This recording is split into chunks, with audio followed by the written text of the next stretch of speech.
For innovation leaders, it is a critical time for foresight. The pandemic has accelerated changes already underway in our society and businesses. The move beyond sustainability to climate-positive design. The migration from economic and social bifurcation to collaborative, equitable capitalism. And the jump from failing human control of our complex systems to anticipatory autonomous networks. The rest of the decade will be characterized by these great shifts impacting our way of life. The end of the current pandemic is only the beginning. By next summer, vaccines will be widely distributed and people will spend heavily on experiences. Restaurants and bars will be overflowing, planes will be full, hotels will be going from dark to lit. Sporting events, music concerts, plays, movies, and other large social gatherings will be heavily attended. But what comes after that? Will this new experience economy run out of consumer money and collapse again? Will it be a flywheel to restart our traditional pre-pandemic economy? Or will it accelerate a digital transformation into a new type of society? How will your company need to respond? Will you need to remake your products into experiences? Will you need to embrace the circular economy? What new consumer needs or jobs to be done should you target? Getting these questions right could turn a difficult 2020 into a springboard for a decade of growth. And that means better access to better foresight designed for innovation. This is Christian Cruz. I've been attending and speaking at IRI events since 2008. Alongside Ted Farrington, I led the IRI 2038 project. I also write the Futures Praxis column for Research Technology Management. I founded Wavepoint last year as a new way to apply what I've learned from this IRI community, to create and deliver foresight designed for innovation to more companies during this unique time of change. Over my career, I've forecasted many critical shifts in the business environment for my clients, including the Great Recession, the Arab Spring, and most recently, the COVID-19 pandemic. It isn't magic. It comes from experience and building and trusting a time-tested foresight process. Wavepoint represents a way to get these important insights to more clients more quickly. We look to build trusted channels over time so that the information about the future is actionable. We surface proprietary insights about the future and connect them to your innovation pipeline, helping you fill and manage your portfolio to play, win, and operate in a constantly changing marketplace. So stop by Wavepoint's virtual booth and see how we can enable you to use foresight to fill and manage your innovation pipeline for the decade ahead.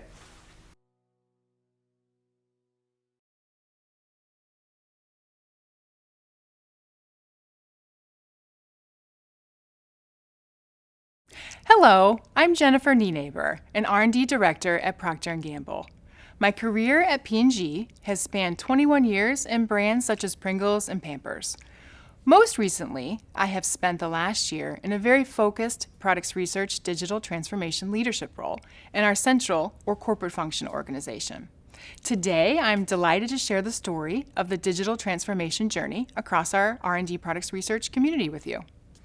With the rise of the digital ecosystem, the explosion of e-commerce, and Procter & Gamble's declared irresistible superiority strategy, products researchers, otherwise known as PR, in R&D, faced an inflection point in our digital transformation journey. In the past year, through a series of deliberate interventions, both systemically and culturally, our global products research community, about 20% of R&D, shifted from about 80% only being aware of the role that digital plays in driving irresistible superior innovation, but not yet putting it into practice, to now more than 75% of us are applying digital to our specific business challenges and truly living digital. So let me take you back a little bit. Picture this. It's 1837. The United States is barely 60 years old. There are no national markets to speak of and no infrastructure to support such markets even if they did exist. Businesses are mostly small and local, and most have very short lifespans. To make things worse, a banking crisis has thrown the economy into a sharp decline. It's not an easy time to run a company, much less start a new one. This was the situation facing two Cincinnatians, William Procter, a soap maker, and James Gamble, a candle maker. They had two things in common. One was, of course, the struggle of small business, and the other was their father-in-law, Alexander Norris, who suggested that the two men might be better equipped to weather the banking crisis if they joined forces. William and James agreed.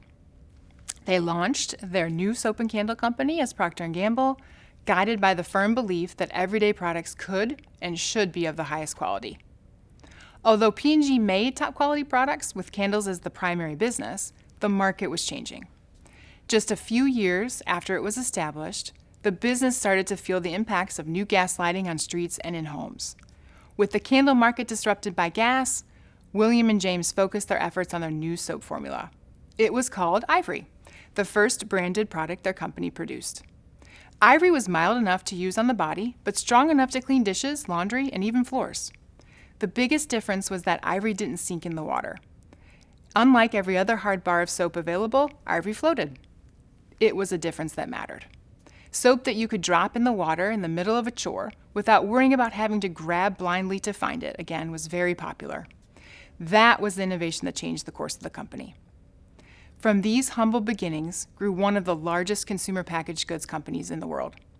And that journey from a small Cincinnati soap and candle company to a global corporation now serving 5 billion people a year was fueled by innovation in every part of the business at every step of the way.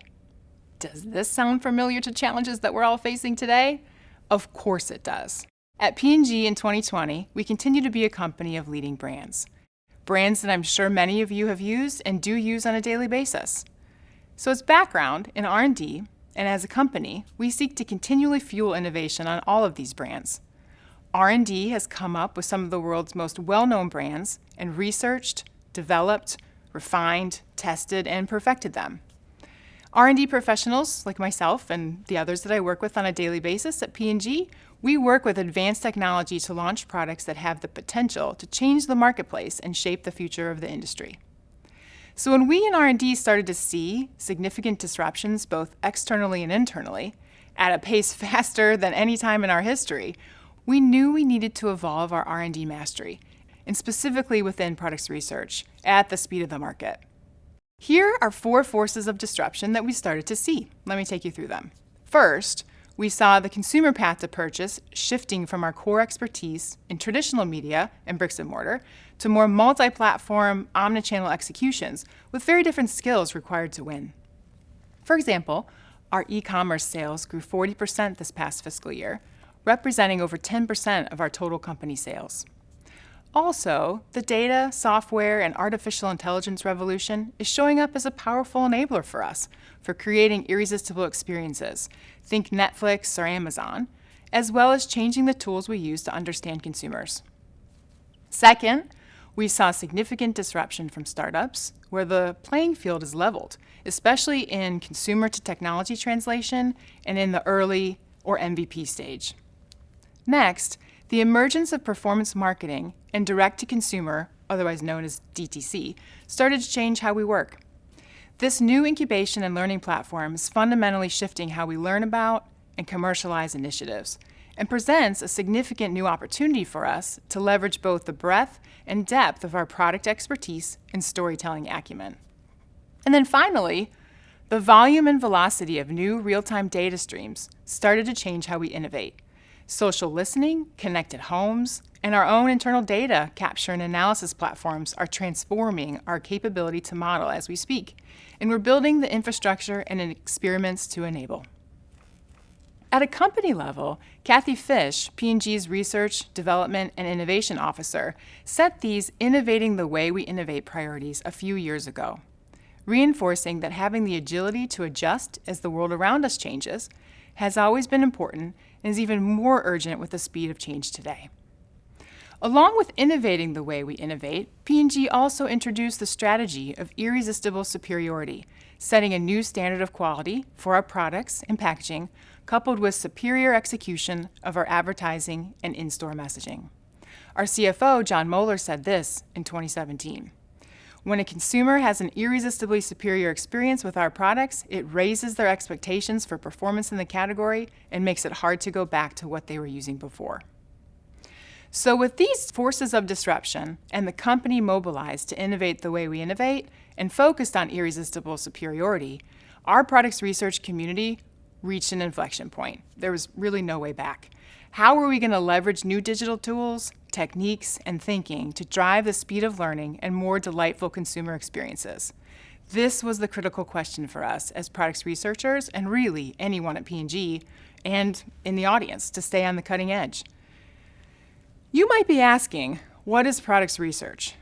Our products research community is about 20% of the R&D function overall at P&G and made up of scientists and engineers across the globe, mirroring the consumers we serve.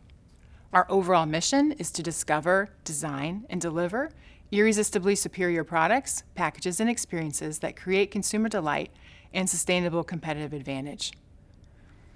Given that we are a large, diverse group spread out across the globe, we knew early on that we had to do two things to change. One, we had to define the work we wanted to see more of, and two, drive a cultural transformation. Easy, right? Fortunately, external digital disruption we were seeing in our personal lives, think the new business models that we all see, like access versus ownership, like Netflix, subscription, like Stitch Fix or BarkBox, new methodologies like big data, machine learning, and artificial intelligence, and new technologies like 3D printing, virtual reality, and the Internet of Things made it easy for us to state the case for change. So first, we defined the work by creating a short list of jobs to be done. But really, what was more important than the jobs themselves, since they'll vary by department or area, was three factors to ease adoption. Number one, the list had to be short and could be remembered. Two, there was now a common language or a reference point, so we could talk from all the way from practitioners through senior leadership. And then third and final, it was clear that what we've always stood for wasn't changing. It was the how we were doing it that was. For example, one job is active research, so traditional types of research with consumers to test our products that can be done now in a digital way. Often these can be cheaper, they can be faster, they can be better than non-digital approaches. Second, and again even more important than the actual jobs to be done, was how to drive adoption through the entire community. This is where we began last year's journey, with an analogy. My key partner, Mike Nienaber, and I consistently rely on this math analogy to illustrate our strategy. Think about how you first learned math. Did you start doing derivatives in first grade? No. You had to build a foundation and understand that numbers even meant something. That's where this short list of jobs to be done that I just described helped us to explain why digital was even important or relevant to our everyday work as products researchers. Then, once you understood that numbers mean something and can be useful, you started to learn how to apply the basic concepts of addition, subtraction, multiplication, and division, right? Well, same with digital. Helping the organization get their feet wet and try on some of the tools, techniques, and methodologies was very important in our journey. Finally, once you mastered addition, subtraction, multiplication, and division, a whole new world opened up to you, including calculus and differential equations. Again, same for digital.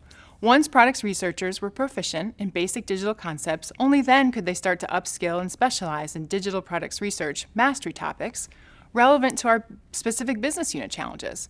Again, including areas like Internet of Things and artificial intelligence, just to name a few. We named these stages aware, living, and specializing for our journey. Let me orient you now to the timeline we experienced in the context of a technology S-curve. Early in the journey, through mid-2019, we were driving digital awareness broadly throughout the global products research community. We were basically teaching that math was important. Then, for the last year, based on the implementation of our Living Digital strategy in June 2019, which I'll summarize in just a moment, we shifted into application of basic digital concepts, and our products research community got really good at adding, subtracting, multiplying, and dividing.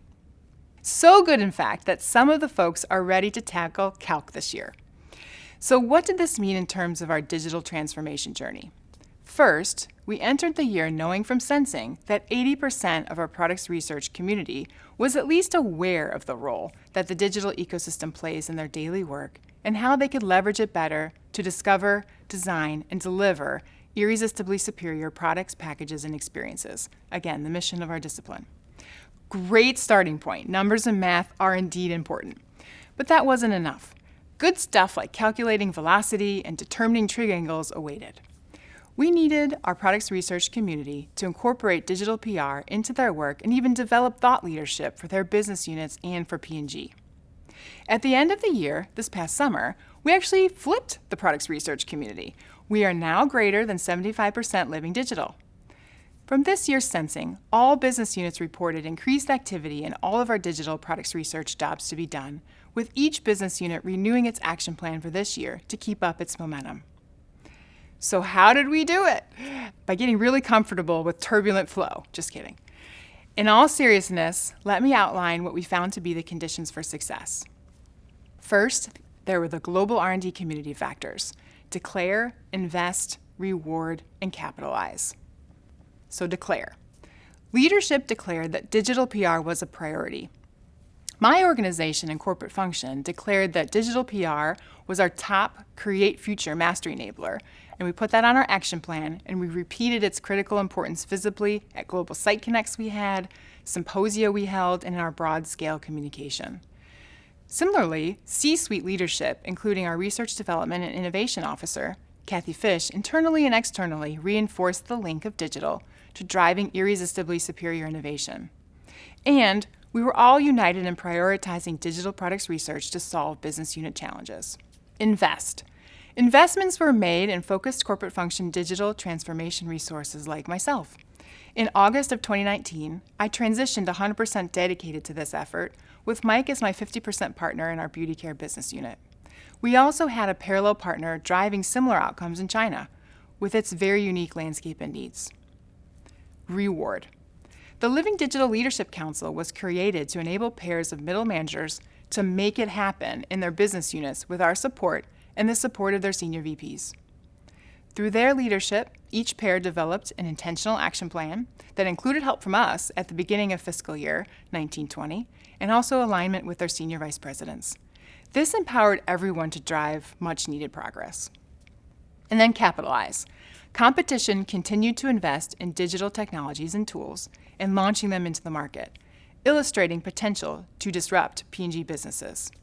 In addition, the recent COVID-19 pandemic forced products researchers to abandon traditional tools and opt to leverage digital DIY tools to understand consumer needs instead and evaluate innovation, all while providing faster insights at a fraction of the cost. Definitely a bonus for us in this crazy year. Then there were the individual business unit factors to complement the global R&D community factors. And there were 5: embed, empower, focus, target, and enable. Embed.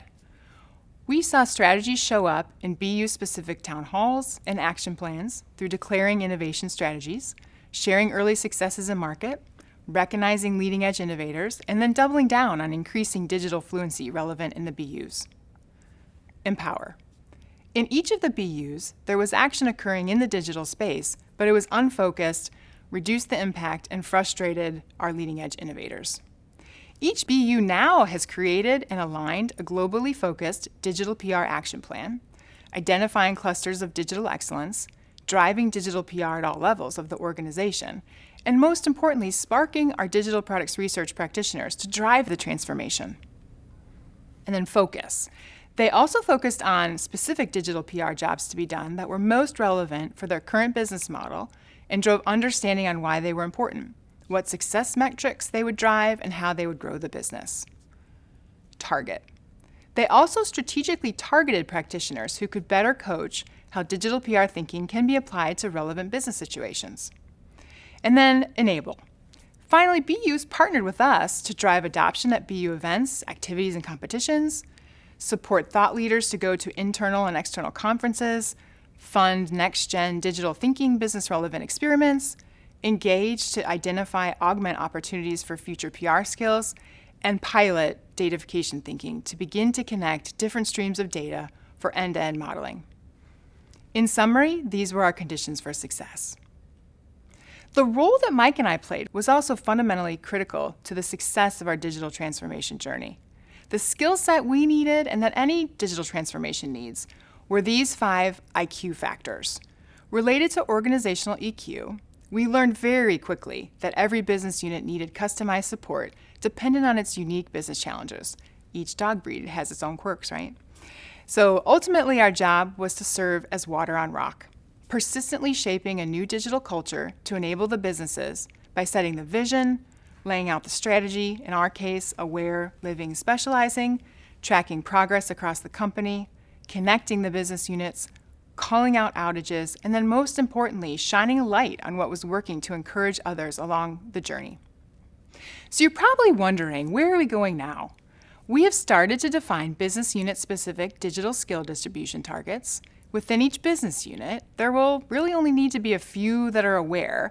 The majority need to be living digital, and a select portion will need to start specializing in a given digital discipline. Think back to that math analogy. Not everybody needs to be performing calculus every day. The work to be done this year is a deliberate skills and talent match with roles, recognizing there will be flow back and forth between specializing and living, as well as living and aware. In summary, P&G has been innovating the way we innovate since our founding in 1837. In R&D Products Research's latest evolution, we define the work and transform the culture so that we can deliver irresistible superiority at the speed of the market well into the future. Thank you.